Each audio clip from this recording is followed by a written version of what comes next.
Hey guys, welcome back to the Vin Review. It's your boy Melvin, and today we will be talking about one of the most successful telenovelas in Brazil.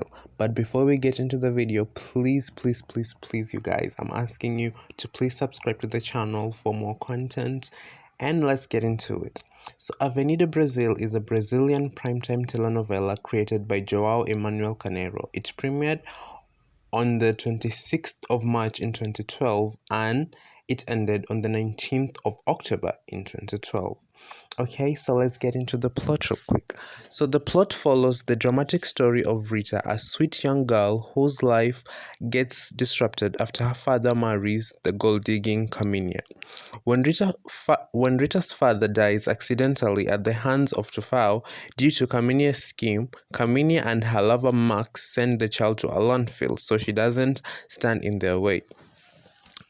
Carminha uses Tufao's guilt to trap him into a marriage. Okay, so Tufao is a successful and famous footballer, and so now Carminha has everything she's always wanted, the money and all of that. At the landfill, Rita meets a young boy named Batata and they become inseparable friends. Rita is soon adopted by an Argentinian family and moves to Argentina, but vows to seek revenge on Carminha one day. Carminha goes to the landfill and adopts Batata and changes his name to Jorginho. Unknown to anyone, Batata is Carminha's son with Max, who they abandoned years ago. Years later, unrecognizable and motivated by revenge, Rita, who is known as Nina now, moves back home. She infiltrates the family by becoming the personal chef of Carminha's family and now starts her revenge plan. Will she succeed? Okay, that is the general plot of this telenovela. So the story finds, Rita, now Nina, in Carminha's house. She is working as a chef and she wants to bring Carminha down. Carminha is not a good person whatsoever because Carminha caused the death of Rita's father. She married the old man for his money. The old man dies and he didn't have that much money, so she moves on to the next best thing. And who is the next best thing? It's Tufao. Tufao accidentally ran over the old man. Okay, so after running him over, now Carminha pretends to be the grieving widow, and the man wants to do what is right, morally. So he marries her and makes her comfortable. And so Carminha is this rich and sophisticated woman, and she's a big shot now.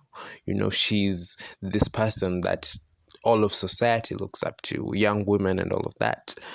But then in reality, she's very vile. She's a monster, and that is what now Nina wants people to see, the monster in Carminha. Okay. Nina, by the way, let me tell you, I really loved the character of Nina. She was very scary. She had this look that was chilling. You knew that she was not, to be messed around with, And I loved how the show had this dynamic with Nina and Carminha when they were on screen together. They had so much chemistry, these women together. And when Nina is revealed to be Rita, now they're fighting one-on-one. It was very beautiful to watch all of the back and forth that they had. It was amazing. Let's talk about Jorginho. So Jorginho now is in love with Nina. He doesn't know that Nina is Rita, the girl that, he was friends with at the landfill. Okay, so that was also an amazing dynamic to watch. Carminha loves Hassan. Hassan loves, Nina, who is an enemy, so she will not allow them to be together. So that was also an amazing, dynamic to watch. Let me tell you, if you know Brazilian telenovelas, then sometimes they can be a bit chaotic, right? There are so many characters, and sometimes it's a bit chaotic to keep up with all of these people, but then they're really interesting. I don't like all of them, but then some of them really stand out, like this one. And so there were a lot of stories in this one. And there was another side story that I enjoyed, was this guy with 3 wives, and he had 3 separate marriages, and these women did not know each other. So that was another dynamic that I really enjoyed. And then there was, I think, Yeah, that was an amazing. And then there was that old couple that divorced. Tufau's parents, also another story. They divorced and both moved on to younger people, but then they started having an affair and they started sleeping with each other, you know. That was also funny and a really nice dynamic to watch. Now, this show was super impactful. Um, it's regarded as one of the most successful telenovelas in Brazil in the last decade. You know, it was nominated for several awards. They were nominated for more than 100 awards and they won more than 30 of those nominations. So I feel that that was amazing. During its run, it had more than 50 million viewers, becoming one of the most watched TV programs of the year, and was considered by Forbes the most commercially successful telenovela in Brazil history, with total earnings estimated over $1 billion. So yeah, that's a pretty big deal. But then this show is a big deal before, because during its run here in Africa, it was everywhere, like on every screen. If it ended on this channel, then it was going to another channel directly. I don't know, just people never got tired of it. It was like on 5 different channels. Probably simultaneously, and you're like, whoa, this is very popular. And then let's talk about the soundtrack. Okay, we cannot talk about this show and not talk about the soundtrack. The soundtrack was epic. The opening theme was something that was very recognizable. Like, you had that song and you knew that that was Avenida Brasil. So I think that was a big win for them, because that song of theirs was super popular, and the rest of the soundtrack for the entire novella was very successful. As I was doing my research, I was reading all of these accolades, and it was amazing.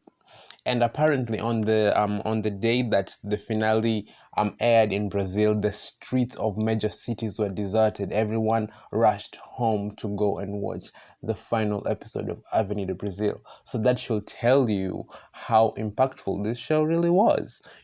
So um often here in this channel, I tell you guys, I do not like revenge themed telenovelas, because it reaches a point in the middle of the plot line that the person seeking revenge, they get distracted with all of this love nonsense, okay? And they start all of this love stories, and everyone is crying about love and all that. So I tell you, sometimes I really don't like watching revenge themed telenovelas, because they start off revenge and then they don't give us what we want. They don't give us the rage and all of that we want.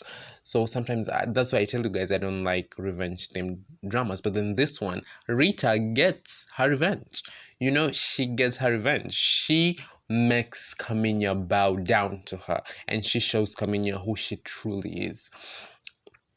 That was one thing I loved about this. Camilla reaches a point where she loses everything, all because of Rita, and that was, what a time. It was amazing to watch. Camilla was this high and mighty woman, and then she was reduced to nothing by Nina. So it was amazing. And also, during the ending, now sorry I'm giving you spoilers, but Camilla is, what do we call that? I'm looking for the word. When she goes to prison and then she comes out, in the end she's redeemed. Yes, the word is redeemed. They redeem Camilla, so Camilla doesn't become that villain that she's holding people hostage and stuff like that in the end, and then she's shot and she dies. No, Camilla is reduced nothing. To file divorces her and all of that, and then she has nowhere to go. She has committed crime, she goes to prison and stuff like that, and so she's redeemed.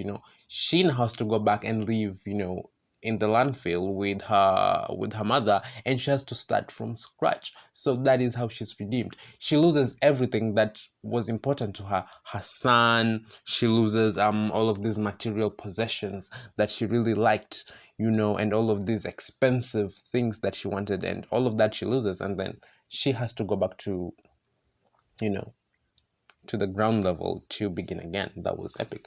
And in the end, Nina forgives her. After ruining her life and after doing all that, Nina reaches a point where she forgives her.